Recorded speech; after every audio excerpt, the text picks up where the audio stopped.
Colonel Raina के साथ मैं सीधा डायरेक्ट पहला सवाल ही वो पूछना चाहूंगा आज, और कॉन्वर्सेशन उस दिशा में ले जाना चाहूंगा जो शायद हम यूजली मिडिल में करते हैं या एंड में करते हैं।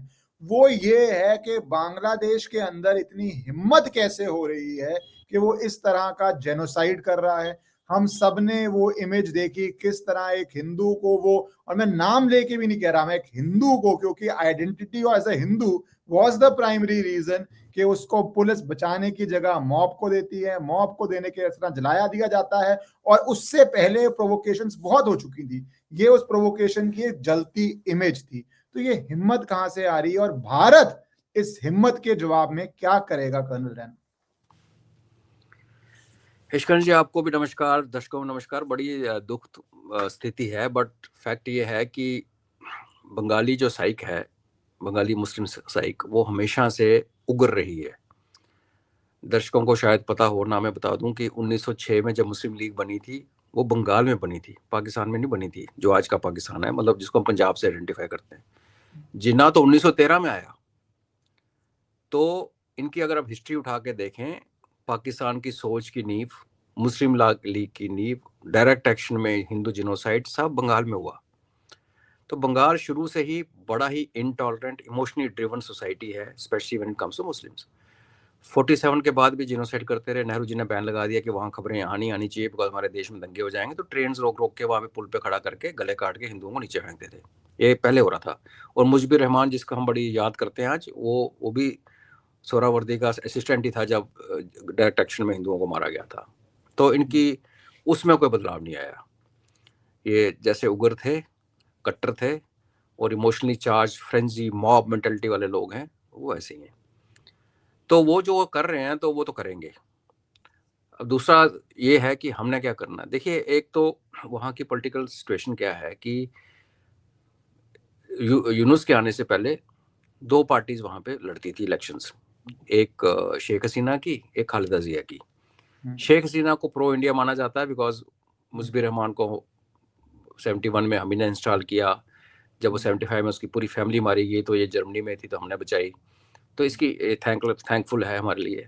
और शेख हसीना जो है, दूसरी जो है, वो एक टोटली इसी मानसिकता की रखने वाली, ऐसी मानसिकता है उसकी जैसी आपको गली में दिख रही है, जो हिंदुओं को मारा जा रहा है। तो धीरे धीरे क्या हुआ कि इन्होंने, जब शेख हसीना ने करप्शन में पैर रखा, पहले ठीक था। अच्छा, पहले भी इनका आप देखो, एक प्रेसिडेंट है उसको मार दिया, जिया के हस्बैंड को 4 साल प्रेसिडेंट था उसको मार दिया था। फिर दूसरा आया इरशाद, उसको जेल में डाला, जेल में मर गया। इनका ब्लडी, जिसको कहते हैं ना, खून से भरा हुआ इनका इतिहास है। शेख हसीना इनको अल्टरनेट ठीक मिली, लेकिन पिछले कुछ सालों में उसने भी दबा के दोनों हाथों से पैसे कमाने शुरू किए। तो जो भी प्रॉब्लम बांग्लादेश में आई, सारे का सारा ठीकरा जो है वो शेख हसीना, और शेख हसीना मतलब भारत, बांग्लादेशी में जो कट्टर लोग हैं वो शेख हसीना को हमसे रिलेट करते हैं। और ट्विटर पे जब कभी कभी मेरे पे पूछते हैं तो मैं कहता हूँ, हमने आपको कौन सी इलेक्शन इंटरफेरेंस की यार? आप ही तो जिताते उसको वोट डालते थे, हम तो नहीं आए ना डालने के लिए। तो क्यों ब्लेम करते हो? हर लीडर का अपनी अपनी एफिलिएशन होती है। तो वो अभी जो पॉलिटिकल सिनेरियो है बांग्लादेश में बदल चुका है। अवामी लीग जो शेख हसीना की, वो तो बैंड है। बीएनपी जो शेख जिया, खालिदा जिया की थी, खालिदा जिया तो अभी डेथ बेड पे है। उसका बेटा 14-15 साल का बनवास काट के परसों 25 तारीख को वापस आ रहा है। और वो हमारे नॉर्थ ईस्ट स्टेट्स में जो नागा और कुकी और जितने भी टेररिस्ट थे, उन सबको हथियार सप्लाई करता था। तो शेख हसीना इसके पीछे पड़ी थी, भाग गया था ये, वो वापस आ रहा है। तो बीएनपी जो है वो कट्टर पॉलिटिकल पार्टी है, लेकिन अब एक नई पार्टी खड़ी होगी, एनसीपी। ये न्यू सिटीजन पार्टी, ये क्या है? ये वो लोग हैं जिन्होंने यूनुस को लाया, जिन्होंने शेख हसीना के घर में घुस के उसके अंडर गारमेंट्स डिस्प्ले किए। बच्चे जो यंगस्टर्स, उस टाइम उनको बड़े साफ खाब दिखाए गए, हम ये कर देंगे, वो कर देंगे। यूनुस के आने के बाद बेड़ा गर्क होता गया, होता गया, होता गया। बांग्लादेश हर तरफ से टूटा। इकोनॉमी के हिसाब से देखो, उनकी जो इंटरनेशनल रेपुटेशन देखो, ट्रेड खत्म, टेक्सटाइल खत्म, पानी हमारे हाथ में। तो वो उनको बड़ा कष्ट हो गया। तो अब उनको लग रहा है कि जो इलेक्शन आ रही है फरवरी में, उसमें यूनुस के साथ अगर हम लड़ेंगे तो हम हारेंगे। तो वो जो young so called youth leaders, जैसे हमारे कन्हैया लाल है, 40-40 साल के यूथ लीडर जो होते हैं हमारे सब कॉन्टिनेंट में, तो वो उन्होंने अपनी पार्टी बना ली। तो उसमें से एक ठुका पहले, हादी, फिर दूसरा कल ठुक गया, सिकदर, तो सीधी सी बात है कि जो आज, और ऊपर से आज जमात इस्लामी का बीएनपी के साथ समझौता हो गया कुछ कॉन्स्टिट्यूएंसीज में इलेक्शन लड़ने के लिए। तो ये सीधी पॉलिटिकल गेम है जिसमें यूनुस के आने का चांस बड़ा मिनिमल है। आएगा तो ये जिहादी पार्टीज बीएनपी और क्या बोलते हैं इसको, जमात इस्लामी का आने का चांस है, और हो सकता है वो आगे शरिया लॉ लगा दे। स्टूडेंट्स अभी समझ रहे हैं कि हमसे होगी गलती, तो उन्होंने तो पार्टी बना ली एनसीपी, उनको भी ठोका जा रहा है। अब ठोका जा रहा है तो अगर वो ये बोलें कि हमने मारा है, तो बंगाली इन्हीं को मारने शुरू कर देंगे। तो उनको मिल गया हमारा कि भारत ने मारा, भारत का मुंह इधर करवा दिया, उनको जो हिंदू दिखा पहला, उसका पैसे लेन देन कुछ हुआ वो कर दिया। बाकी रही बात इशकान जी, एक ये जो है ना, हमने इनको पुलिस स्टेशन में था और बाहर निकाल के, हमारे महाराष्ट्र में भी यही हुआ था। देखिए, हमें अपनी वीकनेस भी समझनी चाहिए। हमने क्या किया उसका, जो 2 साधु मारे पुलिस स्टेशन में थे ना, वो भी। तो कुछ गैप्स हैं जो हमें एक्नॉलेज करने पड़ेंगे, और ऐसे ही गैप्स को देख के इनका जिगरा बढ़ता है। हमने करना क्या है, जो आपका दूसरा पार्ट था, आप बांग्लादेश के हिंदुओं को वैसे नहीं बचा सकते, मिलिटरीली नहीं बचा सकते। इनफैक्ट मेरे को तो उस दिन का डर तो नहीं कह सकता, मेरे को एप्रीहेंशन है कि ये ना हो कि हमें अपनी एम्बेसी खाली करनी पड़े। कैसे करेंगे, उनको कैसे एक्सट्रिकेट करेंगे अपने एम्बेसी स्टाफ को? 1.5 करोड़ 1 करोड़ 35 लाख हिंदुओं को वहां से निकालना तो ऑलमोस्ट इम्पॉसिबल टास्क है। आज मैंने एक ट्वीट किया था, कराची में एक हिंदू ने एक कार्टून बनाया जिसमें बांग्लादेश शेर है और छोटे से मोदी जी सामने बैठे हुए खड़े हैं उसके। तो ये हमारे हिंदुओं की मानसिकता है। तो आप ये मत मानिए, आपके थ्रू मैं दर्शकों को बताना चाहता हूँ कि हर बांग्लादेश में जो हर हिंदू है वो प्रो इंडियन है। No, they are not. जब यूनुस को लाया गया था तब हिंदू स्टूडेंट्स भी बड़े शान से इनके साथ मिलके गाड़ियां चला रहे थे। तो एक वहाँ की डेमोग्राफी ऐसी है कि वो होमोजीनियस है, वहाँ कोई बलूचिस्तान केपी के ऐसे वाले इलाके नहीं है। बांग्लादेश एक एंटिटी है और बड़ा डेंसली पॉपुलेटेड है। उसी पॉपुलेशन के अंदर हमारे हिंदू स्कैटर्ड है, बॉर्डर के पास थोड़े ज्यादा है लेकिन स्कैटर्ड है। तो मैं ये सजेस्ट करता हूँ कि हमें क्या करना चाहिए, 2 चीजें। एक तो हमें अपना ओपन डोर पॉलिसी जो सीएए के तहत खोल देनी चाहिए कि आप आइए, आप हिंदू हो, आपको 1-1.5 मिनट डिटेंशन कैंप में रखेंगे, आपकी वेरिफिकेशन होगी, अगर आप हो तो आपको एब्जॉर्ब कर लिया जाएगा। 25 साल आपको सिटीजनशिप की वेट नहीं करनी पड़ेगी जो पाकिस्तान से आने वालों की किया। दूसरा, जो हमारे अपने हिंदू हैं अंदर, जैसे 2 साधु, उनके बारे में एक मैसेजिंग इंटरनेशनल जानी चाहिए कि भैया यहाँ से ज्यादा सेफ हिंदू कहीं नहीं है। अनफॉर्चुनेटली हमारे यहाँ पे ये लग रहा है कि सबसे ज्यादा रगड़ा भी हिंदुओं को पड़ते हो। जो प्रोफेसर रंगनाथन कहते हैं ना, 8th क्लास सिटीजन, ये 2 लेवल पे काम करना पड़ेगा। इस हिंदुइज्म का जो इशू है विक्टिमाइजेशन का, वो मिलिटरीली नहीं सॉल्व कर सकते।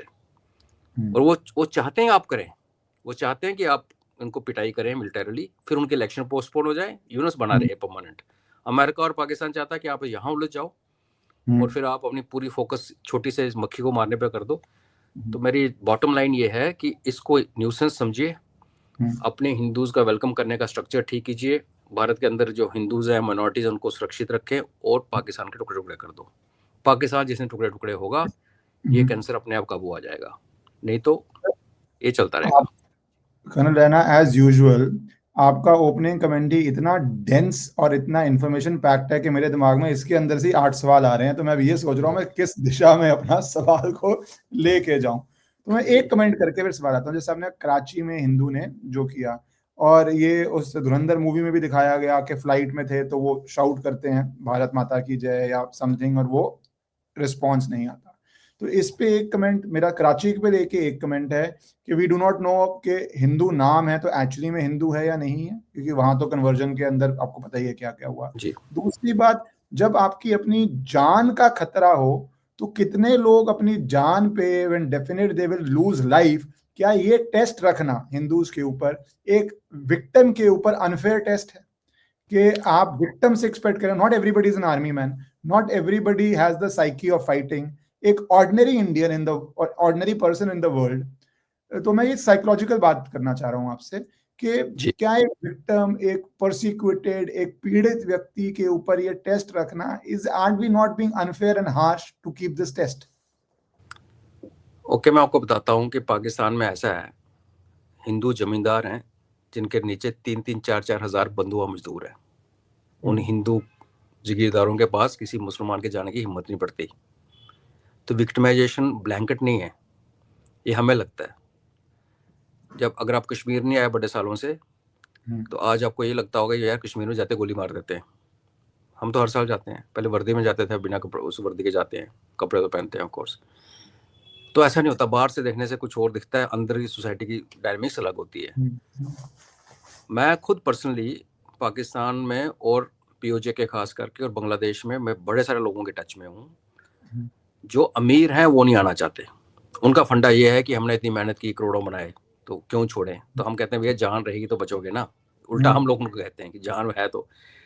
अमीर जब उस सोसाइटी को डिक्टेट करते हैं, देखिए एक लोकेलिटी में अगर एक बहुत सुपर रिच हिंदू है जो सेफ भी है, वो पैसे भी दे लेता है, जिहादियों को खिला पिला भी देता है, उसने सेटिंग कर रखी है, उस पे जो निगाहें लगा के बैठे हैं ना, जो नीचे वाले पीड़ित जिसको हिंदू आप कहते हैं, जैसे वर्कर था बेचारा, गरीब लोग, वो प्रेरणा लेते हैं उससे।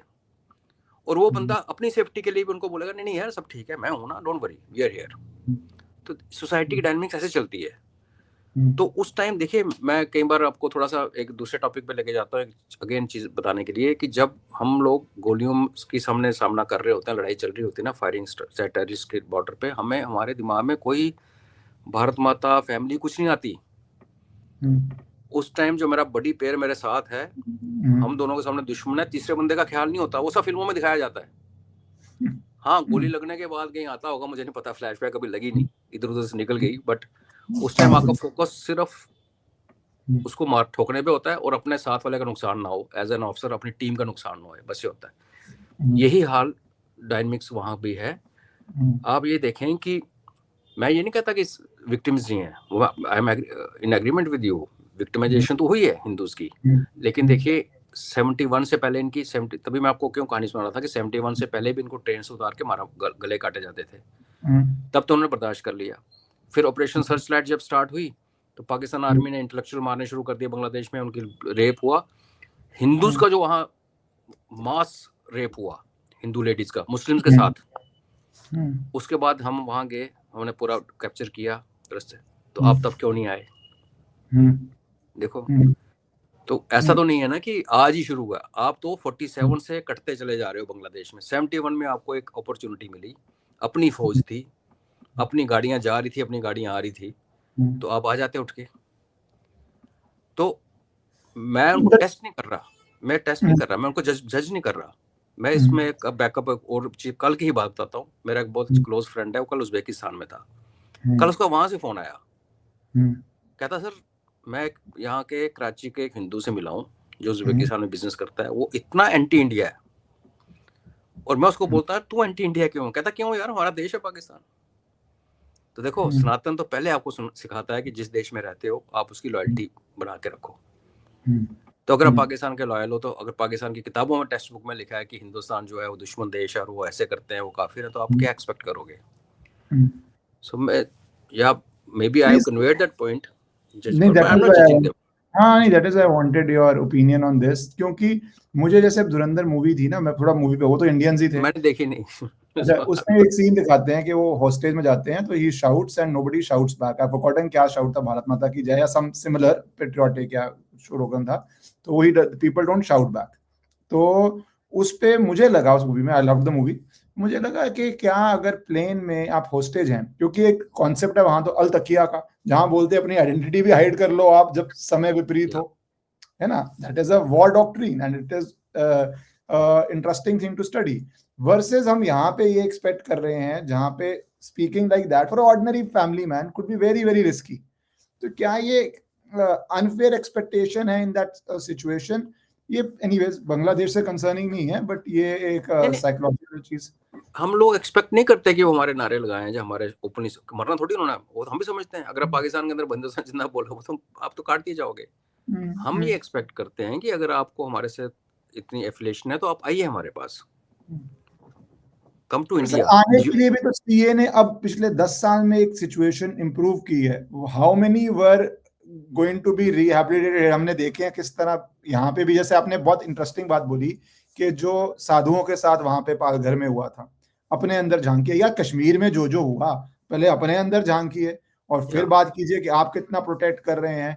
तो जो आप कह रहे हैं उसके अंदर कितना वेलकमिंग एनवायरनमेंट था, किस तरह रिफ्यूजी कॉलोनीज में रह रहे हैं, अभी भी रह रहे हैं? क्या इंडियन स्टेट के पास ये पैसा नहीं है या नहीं है कि हम कर पाए? और ओवर द डिकेड्स, तो वो भी एक बात सर जो आप रेज कर तभी तो रहे हैं। मैंने शुरुआत में यही बात कही ना कि हमें पहले अपना घर सुधारना पड़ेगा।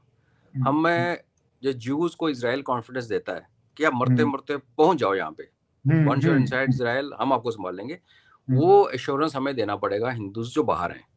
क्योंकि अगर आप बांग्लादेशी हिंदू हो और अगर आप में इतनी हिम्मत है कि आप ढाका से उठ के ट्रेवल करके कलकत्ता आ सकते हो बॉर्डर तक, फिर कलकत्ता में घुसो, तो आप यकीन माने अगर उसमें इतनी फाइनेंशियली इतना साउंड है, इतना कैपेबल है, तो वो हम पे नहीं देखेगा, वो देखेगा कनाडा, वो देखेगा ऑस्ट्रेलिया।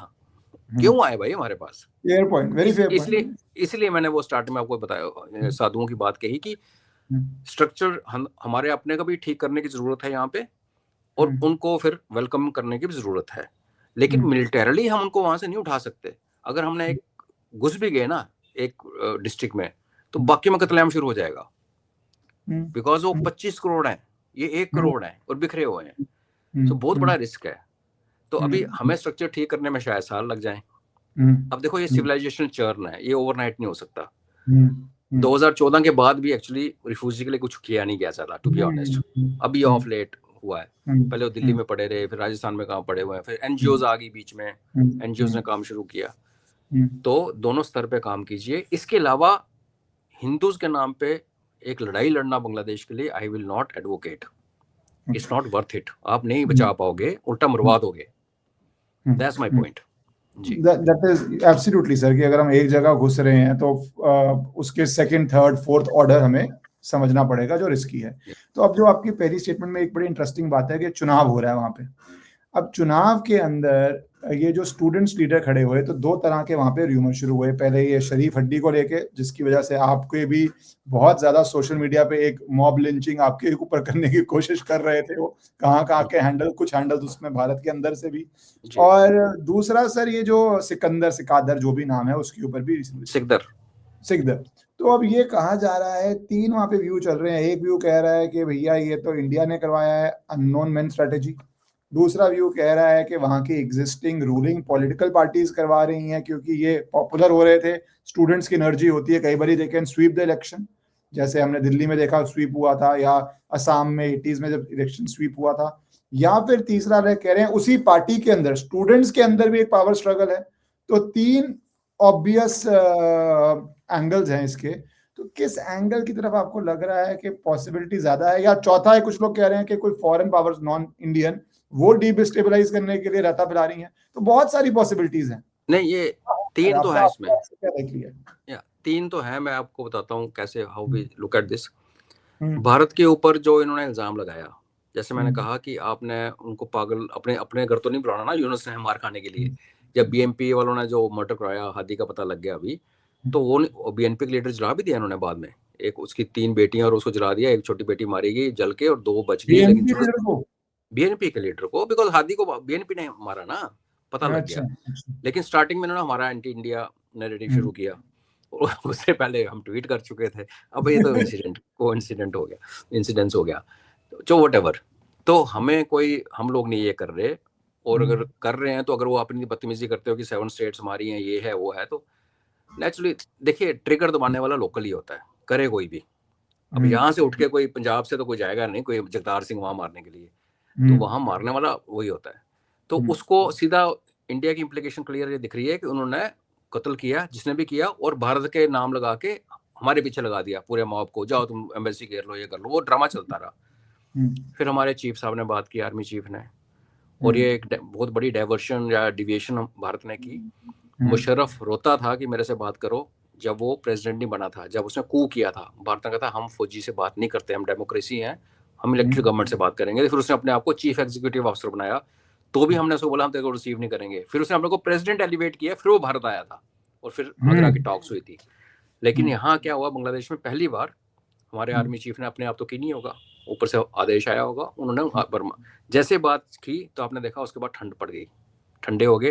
आर्मी चीफ ने उनके आर्मी चीफ से बात की, बात की, उसको समझा दिया गया पर वर्ड सर में। ये जैसे एक पाकिस्तान का एग्जांपल, क्योंकि ये तो आर्मी टू आर्मी लेवल है, it's not like our government talking to their army chief, this is तो नहीं, आर्मी टू हमारी आर्मी पाकिस्तान की आर्मी से बात नहीं करती। नो नो, आर्मी हमारा सिर्फ आर्मी एमओ, लेवल। नो हमारी एमओ मिलिट्री ऑपरेशन डीजीएमओ जब लड़ाई चल रही होती है जब भी, हाँ वो जी, तब बात करते हैं, हॉटलाइन है, चीफ नहीं बात करते आपस में, हम्म, क्योंकि chief you are constitutional appointment हो ना, आप सरकार को रिप्रेजेंट करते हो। यहाँ उनको बोला गया और उन्होंने अपने लफ्जों में उसको समझा दिया। और बांग्लादेश आर्मी को भी पता कि जब मार पड़ने की टाइम है, पिटेंगे तो हमें, यूनो से निकल जाएगा अमेरिका। स्टूडेंट्स का क्या है, भारतीय फौज तो सिविलियन को मारते नहीं, हमारा तो मतलब सीधा सा फंडा है कि हमने मारना नहीं और सिविलियन। वो तो वापस क्राउड में घुस जाएंगे, हाँ, आइडेंटिफाई कहाँ तो से करोगे स्टूडेंट वो को। गायब हो जाएंगे, तो पिटेंगे तो वही ना वर्दी पहने, तो वो समझ गया। तो उसके बाद आपने देखा उन्होंने प्रेस कॉन्फ्रेंस की, पहले दिन एलिगेशन ये था कि हार्डी को मारा है और बंदा भारत पहुंच चुका है। 5 दिन बाद उन्होंने प्रेस कॉन्फ्रेंस की ये कहते हुए कि नहीं वो बंदा कोई भारत में जाने का सबूत नहीं, इधर ही है। और फिर पता चला कि बीएनपी का एक बंदा था एडवोकेट, जिसको बैरिस्टर कहते हैं, उसने एक बंदे को बेल दिलाई जो कि जेल में था, 1 साल में 2 बार जेल गया, उसको बेल लाई, उस बंदे ने मारा है। तो बीएनपी का हाथ सामने आएगा, तो उन्होंने बीएनपी का लीडर और उसके बच्चे जला दिए। दूसरा पॉइंट ये था कि क्या जो पार्टी की राइवलरी है बाहर वाले की, तो वो क्लियर नजर आता है कि जमात इस्लामी और यूनुस और बीएनपी कि यूनुस किसी तरफ लुट जाएगा। बेसिकली बीएनपी और जमात इस्लामी का होल्ड है वहां पे इस टाइम, तो उनके लिए ये चैलेंज है। जैसे आपने कहा कि स्टूडेंट्स स्वीप कर जाते हैं, तो वो उनको उड़ा रहे हैं। तीसरा ये है कि आईएसआई पाकिस्तान भी हो सकता है उड़ाती हो to help Jamaat, because Jamaat Islami जो है वो आईएसआई का गुर्गा है। क्या चेंज हुआ है और जिसके कारण बांग्लादेश में लोगों ने थोड़ा सा चक्कर में पड़े हुए हैं, क्या हो गया कि बांग्लादेश में बंदों को मारना कोई नई बात नहीं है। जैसे हमारे हिंदू की लिंचिंग करते थे ना, वो अपने भी करते थे। आपने देखा नहीं, वो शेख हसीना के बाद किसी को क्रेन से टांग दिया, किसी को पुल से, तो लिंचिंग वहां पे, लिंचिंग का वो है फेवरेट टाइम पास। इस पर गोलियां चली, हाथी को भी शूट किया गया और सिकदर को भी शूट किया गया। बांग्लादेश में गोलियों से नहीं मारते, वहां डंडे से मार के टांग देते हैं, उनका रिवाज अलग है। शेख हसीना के बाद जैसे आप बता रहे हैं सर। हाँ जी, तो वहां से इनका दिमाग खटका। तो फिर मैं इनको मजाक में कहता हूँ कि देखो हमारे नहीं थे, बिकॉज जब हम मारते हैं तो वो बंदा उधर खत्म हो जाता है, जैसे पाकिस्तान में बहुत सारे मारे। यहाँ तुम्हारा पहला भी 6 दिन जिंदा रहा, अभी इसके इधर से घुसी, इधर से निकल गई तो अभी जिंदा है। वहाँ चाइनीज अम्युनिशन है, ये कोई पाकिस्तानी मार रहा है, हम नहीं मार रहे यार। हमारी गोली 9mm में तो खरबूजा बना देती सिर का, इधर से घुसे तो आगे तो इतना सुराख हो जाता है इतना बड़ा। तो ये कोई चाइनीज वाइनीज, इनके अपने पंगे हैं, हम लोग नहीं कर रहे कुछ भी। जी सर, पर इसके अंदर सर जो आप कह रहे हैं यूनुस का, अब यूनुस को लाने वाला पूरा यूएस का डीप स्टेट, क्या वो अपने एसेट को छोड़ के और वहां पे बीएनपी या स्टूडेंट लीडर्स जो भी पावर में आती है, तो यूएस और सभी मोस्टली राइट ऑफ कर रहे हैं कि यूनुस का कोई स्कोप नहीं है वहां पे पावर में रहने का। पर do you think it is so easy कि यूएस अपने एसेट को ड्रॉप करके, और बीएनपी कोई उतना फंडामेंटलिस्ट है, उनका उस तरह से एसेट नहीं है, तो ये रिप्लेसमेंट इतनी आसानी से होने देगा यूएस डीप स्टेट? एक तो आप हमेशा प्लान और प्लान बी पे काम करते हो, कोई भी एजेंसी किसी एक सिंगल प्लान पे नहीं चलती। दूसरा क्या है कि जब आप नॉन स्टेट एक्टर्स को इन्वॉल्व करते हो ना, जो अनअकाउंटेड है ना, तो उन्होंने आपने उनको कभी नौकरी दी ना, वो किसी जुडिशरी में आते हैं, तो वो आपके हाथ से निकल जाते हैं। अब आपने आईएसआई पाकिस्तान को काम दिया कि रजीम चेंज करना बांग्लादेश में। आईएसआई पाकिस्तान उस टाइम चाइनीज पैसे खाती थी, चाइना के साथ पाकिस्तान की अच्छे बनती थी। पाकिस्तान के थ्रू इन्होंने चाइना को बांग्लादेश से बाहर निकाला। और सबसे बड़ा हथियार आईएसआई के पास क्या था? जमात इस्लामी हिंद, जमात इस्लामी पाकिस्तान, जमात इस्लामी बांग्लादेश, तीनों सिस्टर ऑर्गेनाइजेशंस हैं। उनकी एक और सिस्टर है जो जमात इस्लामी जम्मू एंड कश्मीर जो बैंड है। तो इन्होंने क्या किया कि जमात इस्लामी के सामने रख के, क्योंकि कट्टर तो थे ही, और मुल्ले मौलवियों को इकट्ठा करके इन्होंने पूरे लोगों को स्ट्रीट पे ले आए और वहां पे इन्होंने कांड कर दिया। यूनुस का जो काम था वो बेसिकली जो उसको इसके भेजा गया था, एक तो चाइनीज को वहां से निकालना था, वो निकाल लिया, रजीम चेंज कर लिया। शेख हसीना से बनती नहीं थी यूएस की। G20 में मोदी साहब ने जबरदस्ती बात कराई थी शेख हसीना की बाइडेन के साथ, और बड़े फोटो खींचे थे। तो यूनुस का ये काम था कि जो हमें पसंद है उसको निकाल दे, वो तो हो गया। लेकिन अमेरिका का अपना फिजिकल इन्फ्लुएंस क्या है बांग्लादेश में? कुछ भी नहीं है। जियोग्राफी जो है ना वो बहुत मैटर करती है, और नियरेस्ट अड्डा कहीं भी नहीं है आसपास अमेरिका का। बांग्लादेश के अंदर मरीन्स आए, 17 में से मारे गए मरीन्स और सीआईए के एजेंट्स, 17-18 मर गए 2 महीने में। उनको कोई स्विमिंग पूल में मरा हुआ मिला, कोई हॉस्पिटल के बेड, होटल के बेड में मरा हुआ मिला। तो उनको समझ आ गई कि यहाँ पे ऑपरेट करना मुश्किल है, बिकॉज यहाँ पे Chinese, raw, Russian, Israeli, Turkey, सारी एजेंसी लगी हुई है। आज टर्की और ग्रीस दोनों नाटो के मेंबर हैं, और टर्की और ग्रीस की आपस में बनती नहीं। आज इजराइल, ग्रीस और साइप्रस में आपस में एक डिफेंस एग्रीमेंट हो गया। तो ये नेटो में वो लोग बोले एनर्जी, वो आपका मैंने ट्वीट देखा मेरे ख्याल से, आप एनर्जी के ऊपर आपने वही ट्वीट की बात कर रहे हैं। कहानी वही है, लेकिन अब देखो नेटो वर्सेस नेटो हो गया ना, टर्की वर्सेस ग्रीस हो गया, दोनों नेटो के मेंबर हैं। और इजराइल तो है ही अमेरिका का, वो तो नेटो में इसलिए नहीं आता कि अटलांटिक के बगल में नहीं है, तो टेक्निकली नहीं। तो ये डायनामिक चेंज होता रहता है। तो अभी ये यूनुस का तो ऐसा है कि इन्होंने जो ये कल को अगर जमायती इस्लामी वाले यहाँ पे सरकार बनाएंगे बीएनपी के साथ, तो आप देखना सीएए उनके साथ भी डील करेगा। उनको बेसिकली यहाँ पे इंटरेस्ट क्या है कि हम पे भी नजर रखें, चाइना के इंटरेस्ट को खत्म करें म्यांमार के अंदर, और अगर नेपाल में चाइना को वापस ना आने दें, उसके लिए उनको बांग्लादेश सूट करता है। चाइना को भी, भारत को भी, उधर से पाकिस्तान को यूज करके भारत को दोनों तरफ से हो गया, तो उनको फर्क नहीं पड़ता। सर, अगर जो आप कह रहे थे कि मिलिट्री इंटरवेंशन का क्या समय आ गया है भारत के हिस्टोरिकल क्लेम्स जो नेशनल सिक्योरिटी के लिए नीडेड हैं वो क्लेम करने का, be it chicken's neck, be it port access, क्योंकि उससे भारत की regional balance, national security, economic security सब होता है। और जब अफगानिस्तानी भी ड्यूरेंट लाइन को नहीं मानते, चाइना तिब्बत को ले चुका है, ताइवान पे क्लेम करता है, तो हम अंग्रेजों द्वारा काटी हुई अनजस्ट लाइंस पे क्यों रुके हुए हैं, specially when we have the strength. जी, वही मैं आपको इस पिछले क्वेश्चन पे लेके जाता हूँ। सीएए का मेन प्लान क्या है कि यूनुस हार रहा है तो यूनुस को इलेक्शन करवाने मत दो। आप ऐसी स्टेशन क्रिएट करो कि हम कुछ करें और इलेक्शन पोस्टपोन हो जाए, तो यूनुस फिर उस सीएए का काम करता रहेगा, और ये भारत समझता है। और दूसरा ये है कि जब तक कॉरिडोर चौड़ा करने की बात है, पोर्ट एक्सेस की बात है, वहां तक तो मैं भी मानता हूँ कि होना चाहिए। टाइम ऑफ कोर्स इलेक्शन से पहले नहीं होना चाहिए। हमने अगर इलेक्शन से पहले एक भी गोली चला दी तो वो अपने इलेक्शन पोस्टपोन कर देंगे और यहाँ पर गदर मच जाएगा। लेकिन मैं बांग्लादेश के और किसी इलाके में नहीं घुसना चाहता। ये जो उनकी टेरेन है वो इतनी गंदी है कि जगह जगह नदी नाले और कब दलदल, और 71 में हमने भुगता है, 7000 जवान गवाए हमने, अफसर जवान कम नहीं होते। तो वो रिपीट नहीं करो। हमें कोई बेनिफिट भी क्या है, हमने क्यों उनको जिहादियों को अपने साथ मिलाना है। बट मेरे को लगता है कि भारत सरकार कुछ नहीं करेगी इलेक्शंस तक।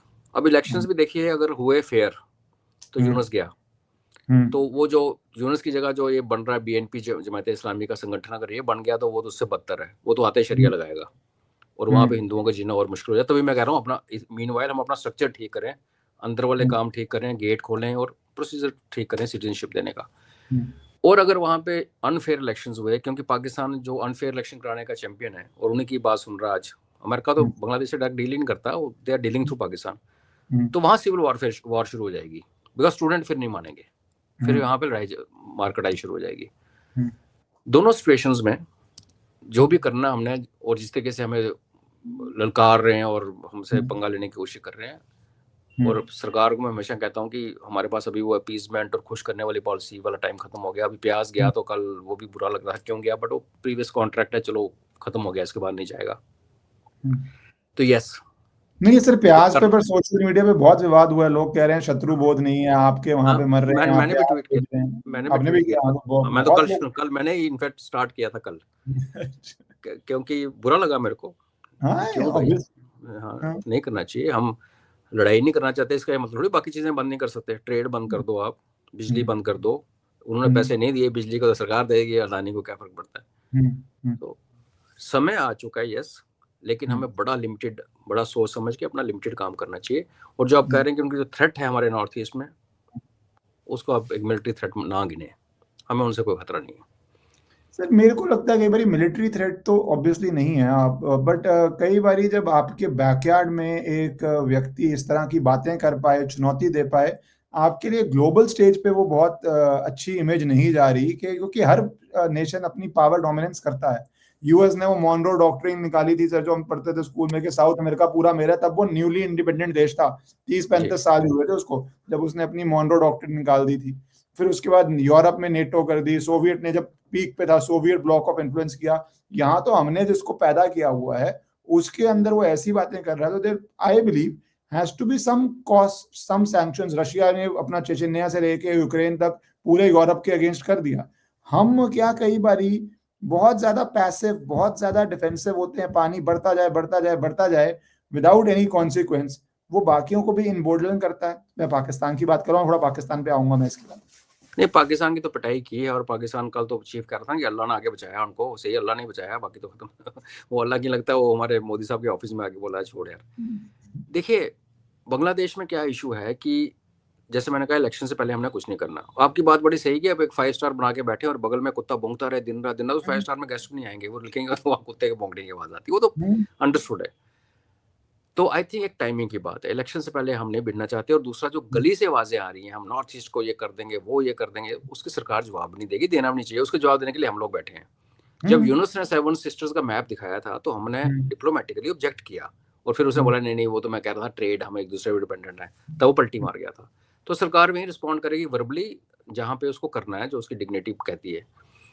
बट यस, ये जो छोटे छोटे इरिटेंट्स हैं, चाहे प्याज की सप्लाई है चाहे बिजली की सप्लाई है, इनको तो हम बिना कुछ इलेक्शन से कोई रिलेशन नहीं है उसका, इसको बंद कर सकते हैं, लेट देम स्टार्व। और मुझे लगता है कि इसको शायद आदि के शो में ना हम काफी देर से बात कर रहे हैं 2-3 साल से पाकिस्तान टूटेगा टूटेगा, लोग कहते कब टूटेगा। अब यार हम जो अच्छी थोड़ी है, टूटेगा, टाइम लगता है। उसको बचाने वाले भी तो लगे हुए हैं ना, बीच में अमेरिका घुसा हुआ था, पहले चाइना था, यूएई है, सऊदीज हैं, टर्की है, बड़े इश्यूज हैं, तो टाइम लगता है। तो उस मैंने ऐसे कोई पिछले साल जब शेख हसीना का हुआ 1.5 साल होने को आया था, मैंने कहा था मैं लगता है आदि बांग्लादेश पहले टूटेगा। और पाकिस्तान जो है, पाकिस्तान एक्सपर्ट है एक गेम खेलने का, बदमाशी करने का। बांग्लादेश के नए नया खून मुंह में लगा है, उनको समझ नहीं आ रही करना क्या है। एक हिंदू को लटका दिया तो सोच लिया कुछ नहीं। तो आई थिंक सही टाइम का इंतजार कर रहे हैं। और वो जो पैसिव रहना, अपीज करना, राइटियस बन के रहना, आई थिंक सरकार उससे बाहर आ भी रही है, मजबूरी है। अगर आप नहीं करोगे तो फिर 2047 का वो सपना ही है। फिर जैसे आपने कहा ना, अगर आप एक्सर्ट ही नहीं करोगे अपने आप को, एक्सर्ट ही नहीं करोगे अपने नेबरहुड पे जो आपको गालियां निकाल रहा है, तो कौन आपकी सुनेगा। तो वो तो सर इस नेबरहुड से जुड़ा हुआ आता है। पाकिस्तान की थोड़ी बात करें, क्योंकि अब आ रहा है कि पाकिस्तान बांग्लादेश का एक सऊदी अरेबिया पाकिस्तान जैसा पैक्ट होने की बातें कर रही हैं, डिफेंस पैक्ट की वजह। सऊदी अरेबिया का एक इंटरेस्टिंग है, क्योंकि मैंने अभी न्यूज पढ़ी कि उन्होंने 50,000 बेगर्स को वापस पाकिस्तान डिपोर्ट कर दिया है, और पाकिस्तानी मिनिस्ट्रियों को झाड़ा है कि तुम अपने एयरपोर्ट पे ध्यान रखो कि ये हमारे पास जो वेरियस रीजन से आ जाते हैं, रिलीजियस रीजन से आ रहे हैं, टूरिज्म रीजन से आ रहे हैं, और यहाँ आके भीख मांग रहे हैं। तो पाकिस्तानी एयरपोर्ट पे भी सिक्योरिटी बहुत बढ़ा दी गई है। वो अपने आप रिटेन कर रहे हैं कि भैया वहां देश को वहां से भीख लेनी है, इंडिविजुअल पाकिस्तानी को वहां से भीख नहीं लेनी है। बट यहाँ भी कोशिश हो रही है ये। देखिए पाकिस्तान तो न्यूसेंस है, वो सिर्फ हमारे लिए नहीं है, उनके लिए भी है। बाकी रही बात पैक्ट की, तो सऊदी अरेबिया ने खुद जो गल्फ कंट्रीज हैं 6 कंट्रीज, उनका ही पैक्ट पहले से ही है कि एक पे वार होगा सारे खड़े होंगे। जब कतर पे बॉम्ब गिरा इजराइल ने तो क्या कर लिया।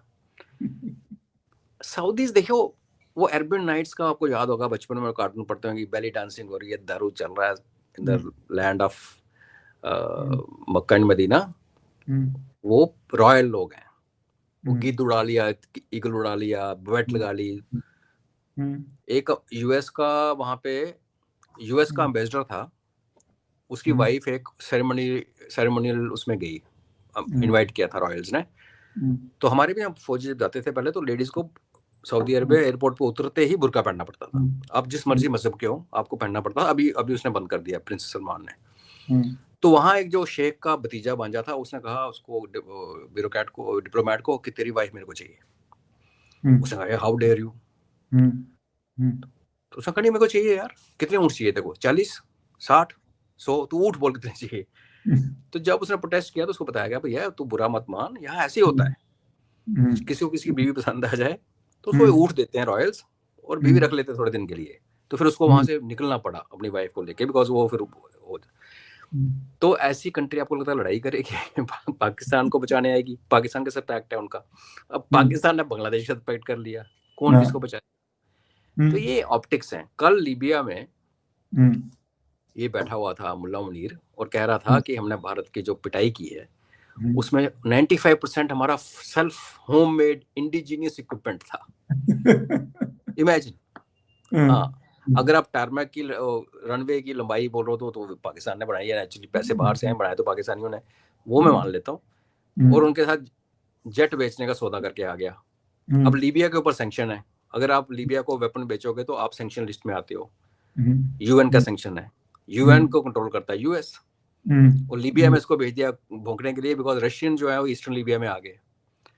तो इनका कोई, आपने बिल्कुल सही कहा कि जब तिब्बत लेना था जैसे तिब्बत ले लिया, जिसको ताइवान में घुसना था वहां घुस जाएगा, जो वेनेजुएला में जो गदर कर रहा है तो हम किस लिए वेट करें। तो मैं आपसे बिल्कुल सहमत हूँ कि ये चीजें देख के, बाकी पैक्ट पोर्ट की चिंता ना करें यहाँ पे, ठीक है।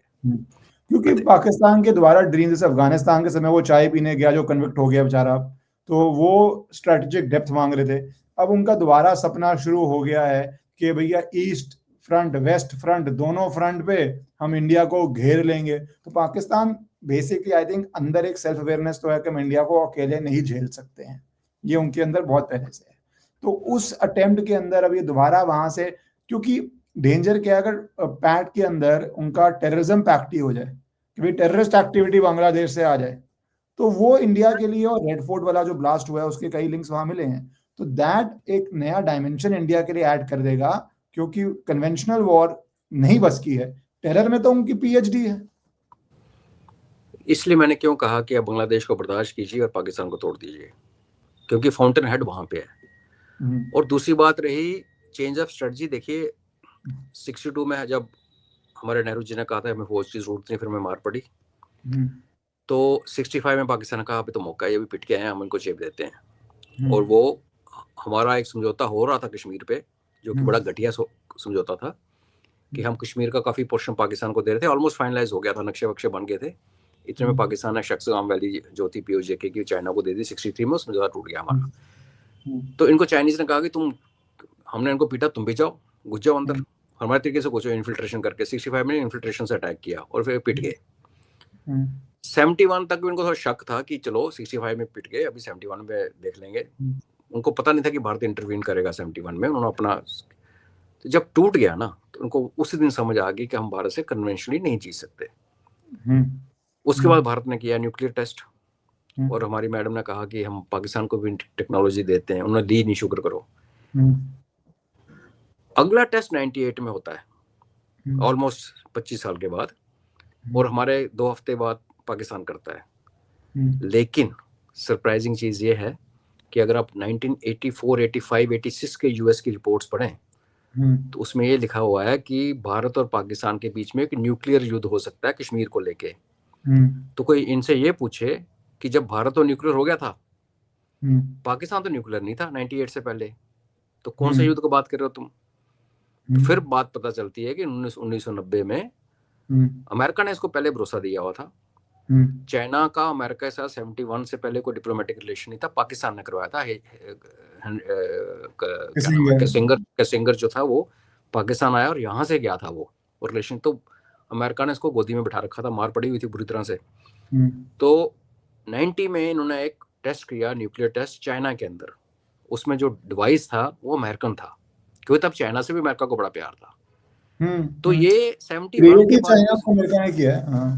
बिल्कुल। तो 71 के बाद पाकिस्तान को समझ आ रही थी कि मिलिटरली हम कन्वेंशनल इनसे नहीं लड़ सकते। तो फिर जनरल जिया ने 1000 कट पॉलिसी बोली।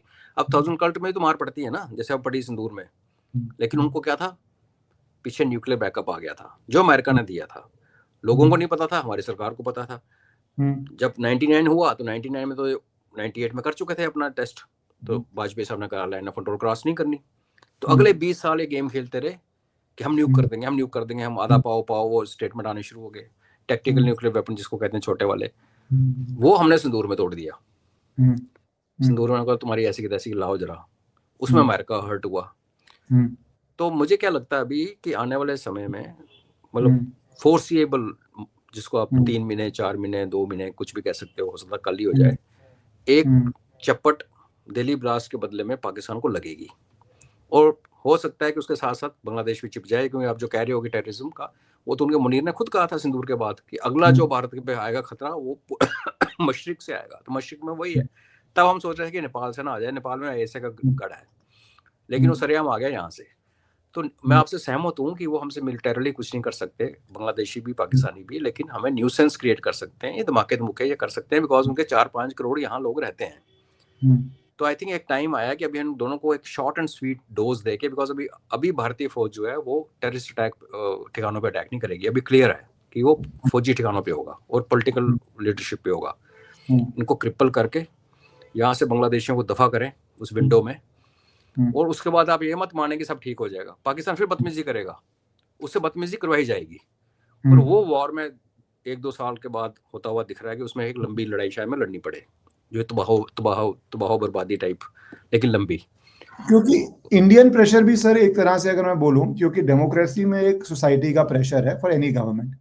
ऑपरेशन सिंदूर की सिर्फ एक क्रिटिसिज्म थी कि लोगों के दिमाग में, और बहुत वो उसमें सार्वजनिक भी हुई, कि इट एंडेड टू सून, हमें और करना चाहिए था। वो वेदर मिलिट्री पॉसिबल है नहीं है, टाइम राइट है नहीं है, जैसे आप बांग्लादेश में कह रहे हैं, विच आई कंप्लीटली एग्री विद, कि अगर चुनाव से पहले कुछ नहीं करना चाहिए। बट मैं जनता की बात कर रहा हूँ, they felt it should have gone for more, तभी वे स्टेटमेंट भी आएंगे इट इज स्टिल कंटिन्यूइंग। वैसे ही रेड फोर्ट के बाद कोई डिसाइसिव कार्रवाई नहीं हुई उस तरह से, ना बांग्लादेश का लिंक हो, पाकिस्तान का लिंक हो, ना हो। और नोइंग पाकिस्तान, वो ट्राई कर ही जा रहा होगा, अननोन नंबर ऑफ ऑपरेशंस हमारी इंटेलिजेंस एजेंसीज फॉइल कर रही होंगी, बट अनफॉर्चुनेटली डेंजर ये रहता है कि कोई एक सक्सीड भी कर सकता है उनका ऑपरेशन, हम उनको तो रोज सक्सीड करना है इंडियन फोर्सेस को। तो वो के बाद पाकिस्तान या बांग्लादेश पे next step has to be much bigger and much more decisive, if not already after Red Fort. तो वो आपके हिसाब से पेंडिंग बचा हुआ है, और वो बड़ा ही होना पड़ेगा आपको, वो नॉर्मल नहीं। वो सिंदूर से, क्योंकि आप सिंदूर वाले टेम्पलेट पे कर नहीं सकते, उनको भी पता है क्या करेंगे। आपको कुछ डिफरेंट करना पड़ेगा और बड़ा भयंकर करना पड़ेगा, इतना ज्यादा कि वो को संभाल ना सके। अगर हम ऐसे एक मिसाइल 2 मिसाइल भेजते रहे ना, जैसे सिंदूर में करते रहे, अब दिन को एक ड्रोन जा रहा लाहौर में, रात को 2, वैसे नहीं होगा। मेरा अपना मानना है कि हमारे में कैपेबिलिटी है कि ऐसी प्यूनिटिव स्ट्राइक जिसको कहते हैं, पनिशमेंट देने वाली स्ट्राइक, हम 4 घंटे में पाकिस्तान के हर फौजी ठिकाने में साइमल्टेनियसली डिलीवर कर सकते हैं। और वही मैं होता हुआ देख रहा हूँ, और आई थिंक वही होना भी चाहिए। फिर मैंने जैसे कहा कि इनकी तबाही होगी, 1-2 साल चुप बैठेंगे, फिर ये फाइनल अपनी मौत बुलाने के लिए दोबारा आएंगे, इसको बाहर वाले उकसाएंगे किया। तो देखिए, एक बात आप नोट कीजिए, पहलगाम के बाद हम सब पब्लिक पे बहुत रोष था, प्रेशर था फौज गवर्नमेंट के ऊपर। लाल किले के ब्लास्ट के बाद वो इतना प्रेशर नहीं बना। और आज आप जब कभी दोस्तों यारों से मिलते हैं, जब भी शाम को दिन को चाय पीते हैं, तो आप कोई बात नहीं कर रहा पाकिस्तान के बारे में, नॉर्मली डिस्कोर्स खत्म हो गया। पहलगाम के बाद और सिंदूर के बाद सिर्फ पहलगाम डिस्कस होता था, कब करेंगे। सरकार अपनी तरफ से इसको लाइव करके बैठी हुई है।